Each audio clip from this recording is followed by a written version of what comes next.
This video was made possible by our supporters on Patreon. If you want to join the community and help us reach our next goal, consider making a pledge.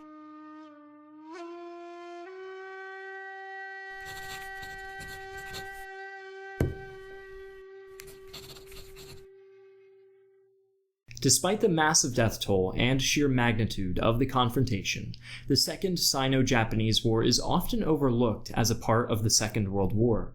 This conflict played a major role in deciding the victor of the ongoing Chinese Civil War, a war that would transform China into the communist state that exists today.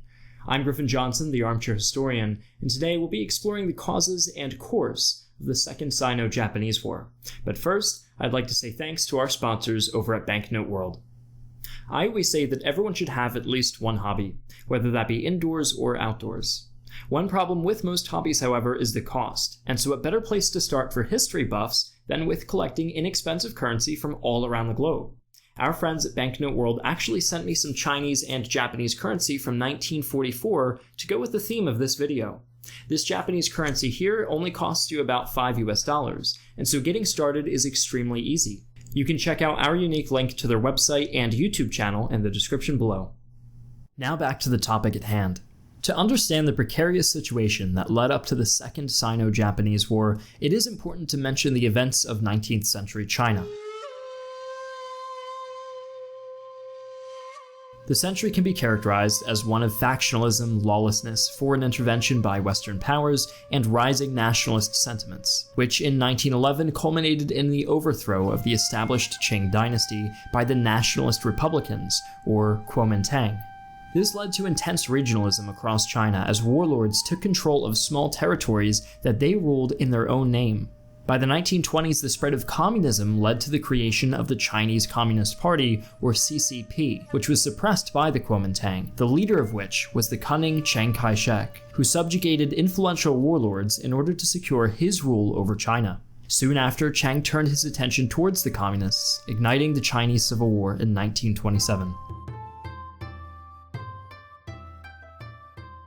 Japan, by contrast, had been relatively isolated for millennia. The island nation had developed a highly militaristic society, and this was intensified after the Emperor of Japan consolidated his power in what was known as the Meiji Restoration, with its population's adherence to warrior and feudal codes translating into a religious devotion to the emperor. These years of seclusion contributed to the development of a xenophobic mentality. The Japanese viewed their culture as the most sophisticated and civilized. This sense of national pride continued to inflate despite increased influence of the West in matters of technology and trade throughout the 19th and 20th centuries. The combination of ultranationalism, a centralized state, and European technology allowed Japan, in the First Sino-Japanese War, to conquer Korea from the Chinese, whose administrative process and technology paled in comparison.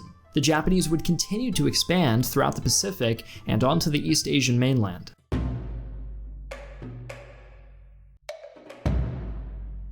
The requirements of both a large population and a large military began to strain the Japanese economy, causing ever deeper expansion into the Asian mainland. In September of 1931, Japan invaded Manchuria, which offered ample resources and living space. As justification, Japan cited the Mukden incident, in which elements of the Imperial Japanese Army detonated a small amount of dynamite at a section of the South Manchuria Railway, which had been granted to them in the Russo-Japanese War.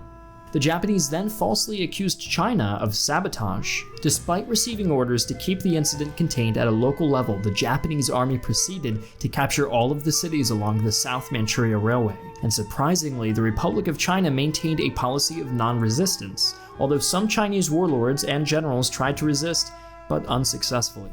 By February of 1932, Japan had control over all of Manchuria, establishing the puppet state of Manchukuo, which, interestingly, was governed by the last emperor of China, the 26-year-old Po Yi. The Chinese appealed to the League of Nations in response, and after a year-long investigation, the League concluded that the invasion was unjustified, to which Japan simply left the League of Nations. Chiang Kai-shek was aware that the Japanese interests in China were not over, and so in 1936 he agreed to an alliance with the Communists, putting the Chinese Civil War on hold. Less than 1 year later, the Second Sino-Japanese War would break out in full when, on the 7th of July, Japanese troops conducted a military exercise near the Marco Polo Bridge in Wanping, which startled the Chinese garrison, who weren't warned in advance. In the resulting confusion, shots were exchanged, and after the skirmish ended, the Japanese noticed one of their men was missing after a head count. When the Chinese refused to allow them to search the city, the Japanese attacked the city head-on, trying to cross the bridge. On July 20th, Japan began bombarding Wanping, and by the end of the month had taken Beijing and the surrounding areas. The Japanese were initially content with the territory they'd taken in northern China and wanted to end the war quickly, but Kai-shek was not giving up anytime soon. He decided to open up a second front at the city of Shanghai, storming the Japanese quarter of the city on the 13th of August. The fighting around the Shanghai area lasted for a total of 3 months, marked by intense close quarters combat. Shanghai finally fell when an amphibious Japanese force landed in the southern region of the city, which was left undefended. The Chinese took heavy casualties, losing 250,000 men, many of them their highest quality troops, while the Japanese lost 60,000. On the 8th of November, Chiang ordered his forces to retreat west, towards the city of Nanking, the capital of China at the time. The Chinese in Nanking were positioned in elaborate fortifications inside and outside of the city. Despite these defenses, the Japanese had captured the southern portion of the city by December 12th, which prompted Chiang to evacuate his troops from the city. The Japanese were frustrated after what they thought would be an easy victory. This frustration translated into brutality against the civilians, who were raped and executed on an immense scale. Estimates for the number of casualties ranges from 50,000 to 300,000. The massacre is possibly the defining event in the Second Sino-Japanese War and is possibly one of the single largest atrocities in human history. As such, the event remains one of the primary reasons why, even today, relations between Japan and China are at best somewhat bitter. By 1939, the war was beginning to reach a stalemate. The Chinese still refused to surrender despite huge casualties and territorial losses, and had begun to receive much-needed experience and foreign aid. Meanwhile, the Japanese lines of communication were being stretched to their limit, and Japanese forces had suffered substantial losses in both equipment and manpower. However, Japanese spirits were lifted when their German ally signed a non-aggression pact with the Soviet Union, whom the Japanese feared would invade Manchuria and their holdings in northern China. On September 14, 13 days after Germany invaded Poland, a Japanese force of 100,000 men attacked the city of Changsha, which was the next major target on the road to Chongqing, where the Chinese government had been relocated.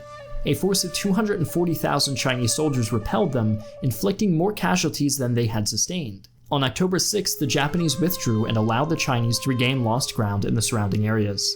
Changsha was the first major Chinese city that managed to fight off the Japanese successfully.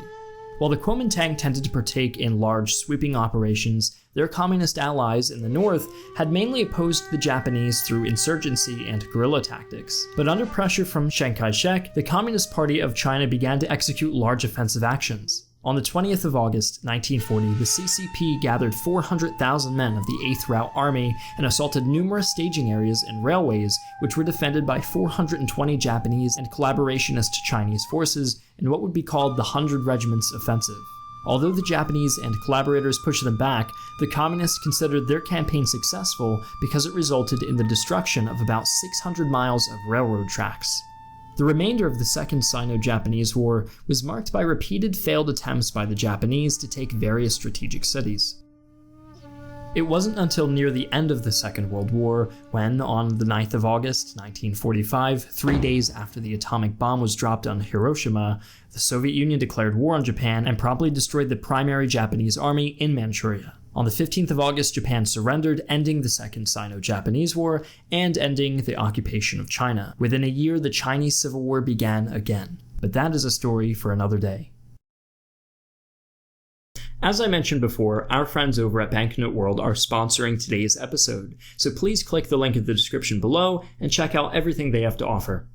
Thanks for watching. I'd like to thank my general staff on Patreon: Jake Hart, Joe Crispin, Gibbsy, Joshua Haverstock, Fritz, Patrick Reardon, Joe Graham, James Thompson, Derek Below, Jim Talbot, Dimitri Stillerman, and everyone else listed on screen. I'd also like to thank those working on the Armchair History team for making this video possible. Thanks again, I'm Griffin Johnson, the Armchair Historian, and I'll see you next time with our video on the Siege of Leningrad.